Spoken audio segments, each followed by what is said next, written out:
مسئله دیگری که شما در اینجا گفتید نسبت دارایی‌های رئیس نوع که دارایی دیگر درست است. هر یک سال ما تا 1 اپریل ما وای میسپریم در مورد دارایی خودمون پیشون میکنیم.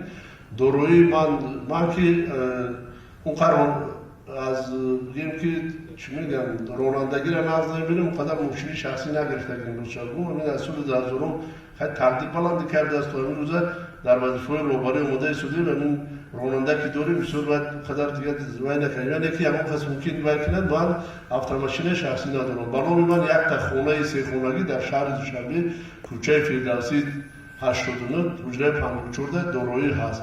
دیگر دارایی که بگویی که زمین داشته باشد یا خانه علاوه داشته باشد متاسفانه در اینجا نیست. خیلی نمیدونم دیگر شکرانه خدا فرزندان هستیم، اولادار هستیم، نمیدونم دارایی که شما در نظر دارید اون چیزی که بود ما این نوشته در اعلامیه‌مون امضا کرده بودیم. تشکر.